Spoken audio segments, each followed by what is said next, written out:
This lecture will be focusing on the English colonies along the eastern seaboard of North America. I want to think of these English colonies in terms of regions: the northern or New England colonies, the middle colonies, the southern colonies, and finally we'll take a look at the backcountry regions of these colonies. First of all, the northern colonies. I said a little bit about the Puritans earlier and how that they played a big role in shaping the history of New England. The Puritans wanted to establish a holy commonwealth, a Puritan experiment that they hoped would be a city on a hill for the rest of the world to see. Now let's consider the nature of the religious establishment in the northern colonies. When I talk about an established religion, I'm talking about a colony where there's a link between church and state. What did this mean in practical terms? For one thing, people were taxed to support the established church, in this case the Puritan or Congregationalist church. Whether they agreed with the church or not, they were required to pay taxes to support it. Another example is licensing ministers. Since there was no separation of church and state, ministers were required to be licensed before they had the right to preach. Let's also consider the nature of the New England town or township. We'll see that this will contrast places we'll see in the South later on. The New England town typically was a fairly close-knit community where neighbors lived close to each other and had regular contact. For example, they met in church, they met in schools, they met in day-to-day business. Bottom line is they were fairly close-knit communities. This had an impact on education. New England led the way in providing for public schools. As far as the economy goes, New England was the home of small family-based farms. Unlike large plantations we'll see to the south, and this has everything to do with the climate and the land and what it was suited for. So there was small farming, families raising food for themselves and a small surplus to trade. New England was also home to a seaport economy. In the seaport towns there was a fishing industry, and trade also thrived. Of course, New England is famous for witch hunts, the most famous being the Salem witch trials. And let's not forget the other New Englanders. I keep talking about the Puritans. Keep in mind it wasn't just Puritans settling New England, but they came in large enough numbers they did have a huge impact. The middle colonies lived up to their name in a lot of ways. They were in the middle, somewhere in between the North and the South. Not just geographically, but if you look at the climate and how it affected the economy, you'll see that the middle colonies were agricultural. They had bigger farms than the small family farms of New England, and yet they didn't have the plantation cash crop agriculture of the South. There's a mixture of raising grains and livestock, somewhere between subsistence and commercial farming. The middle colonies were known as the best poor man's country. They seemed like an attractive place for settlers from Europe looking for opportunity to advance themselves, indentured servants who would sign a contract to work for someone for a number of years, usually 4 to 7, in exchange for passage to the New World. Indentured servants fared well in the middle colonies. Mortality rates were lower there than in the South, as we'll see. The middle colonies are also known as a salad bowl. If you've taken a sociology class, you may be familiar with the concept of the salad bowl versus the melting pot. With the salad bowl, there's diversity. When you eat a salad, you have your lettuce and your tomatoes and your carrots, whatever vegetables you have. You mix them all together, but they retain their distinct qualities. This is true for the diversity of this region. There were many different ethnic groups represented in those who moved to the Middle Colonies, many religious groups. When it comes to religion, there was no established religion in the Middle Colonies. There were many different religious groups represented there, but unlike the Puritans in New England, no single group, like say the Quakers, early settlers of Pennsylvania, no one established a monopoly on religion. They didn't establish it by law and require tax support and licensed ministers. So there was quite a bit of religious tolerance in the Middle Colonies. Now let's move to the Southern Colonies. When it came to religion, there was an established church, but unlike New England, where Puritanism was the established church, in the South it was the Church of England, or the Anglican establishment. The economy in the South was more based on large plantations with commercial cash crops. Examples of popular cash crops in the Southern colonies include tobacco, as we discussed in Virginia, rice, and indigo were important cash crops, especially in South Carolina.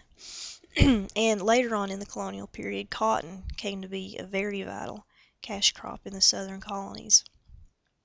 So by cash crop, I mean plantations would raise lots and lots of this single crop, obviously not for family subsistence, but to trade. This had an important impact on labor. Notice I said that the northern colonies had small family farms. Does that mean that slavery did not exist in the North? No. Slavery was legal there for a while, but it wasn't very common. Look at the lack of demand for slave labor based on the type of agriculture there. There were slaves in New England, small numbers of domestic servants. There were more slaves in the Middle Colonies, but certainly not so much as in the South. This labor-intensive plantation system definitely had a big role in the growth of slavery in the American colonies.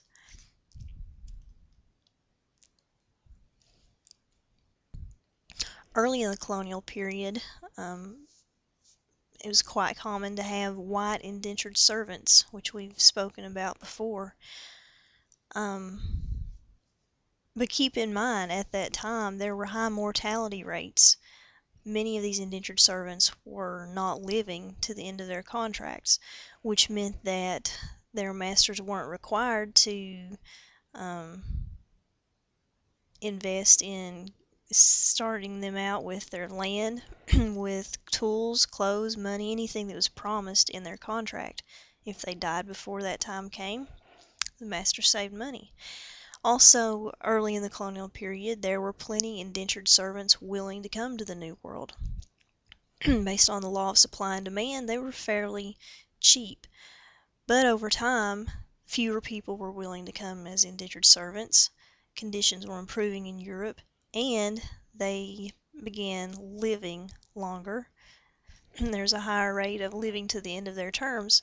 So as indentured servants became more expensive and African slaves became less expensive, again, the law of supply and demand, slavery came to overtake the labor system. In fact, in South Carolina, slaves ended up making up a majority of the inhabitants. They outnumbered white settlers. Now let's think about lifestyle in general, life and death in the southern colonies. Southerners were more scattered, generally, than their northern counterparts. There were cities in the South, like Charleston, for example, but for most Southerners, there was less regular contact with neighbors than farther to the north. They would get together on special occasions for weddings, funerals, court days, trade days, but not so much daily interaction. As I mentioned before, there was a high mortality rate in the South. Many early deaths due to disease, many widows and widowers, orphans. Also, keep in mind that early in the colonial period, men outnumbered women, and by the end of the colonial period, there would be more of a balance. Finally, let's take a look at the backcountry and consider the theme of East versus West conflict. We'll notice some people talking about taxation without representation, which might surprise you. We certainly haven't made it to the American Revolution yet, but stay tuned. I want to look at 4 examples of East versus West conflict. These are scattered chronologically. They didn't happen close together, and so usually you won't find them discussed together in a textbook. But I think a thematic approach will show an important pattern. First of all, in Virginia was Bacon's Rebellion of 1676. As you read about Bacon's Rebellion, you'll see that backcountry inhabitants had a problem with the Native Americans. Now, these settlers were sparse, okay? Most of the colonists in Virginia lived farther to the east. They were represented in their colonial government in Jamestown, but because of their small numbers, they didn't have a very effective voice. When the Westerners petitioned their government for help fighting the Indians and money invested in their region, their demands, for the most part, fell on deaf ears. Governor Berkeley ignored them to a great extent. Finally, they got frustrated and decided to take matters into their own hands. First, they turned on the Indians, and then they turned on their own capital.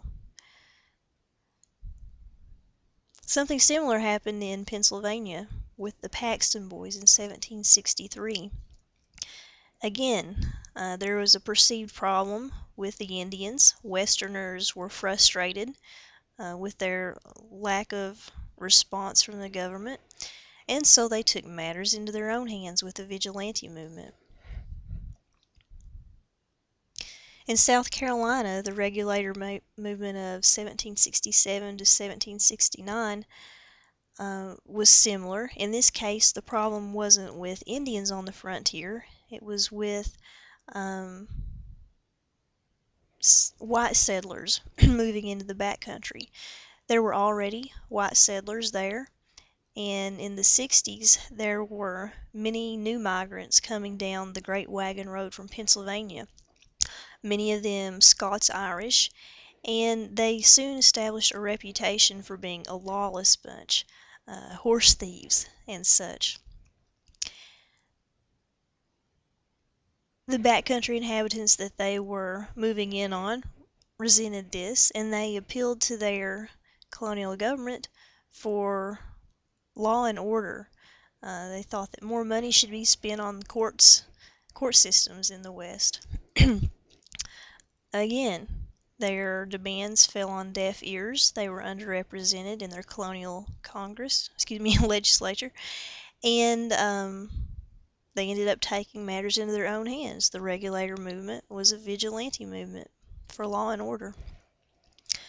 In the North Carolina backcountry, there was a Regulator movement in 1771. In this case, the problem wasn't Indians, the problem wasn't white horse thieves. It was with taxation without representation. Their own colonial government, of course, was taxing them. Whether you lived in the West or the East, you paid taxes. But in the back country, the economy was especially rough. It was difficult for the western inhabitants to pay these taxes. And they were especially frustrated when they thought about how their money was being spent. For example, building a fancy new governor's mansion that really didn't seem to be much of a necessity. When they petitioned their colonial government, their pleas fell on deaf ears. Finally, under frustration, they decided to take matters into their own hands. What did they do? They assembled a militia and marched on their own capital. They met the colonial militia at a place called Alamance. There was a battle there. Very quickly, the regulators were put down and scattered. That was the end of the regulator movement, but these incidents left a lasting impact. They made a message loud and clear that there was conflict between West and East, that backcountry regions in many ways stood apart as a world of their own. We'll notice that after the American Revolution, this pattern continues. There will be other examples of East and West conflict. For example, Shays' Rebellion in Massachusetts and the Whiskey Rebellion in Pennsylvania. This will also help us understand the background of loyalism in the American Revolution and reasons why people chose sides as they did.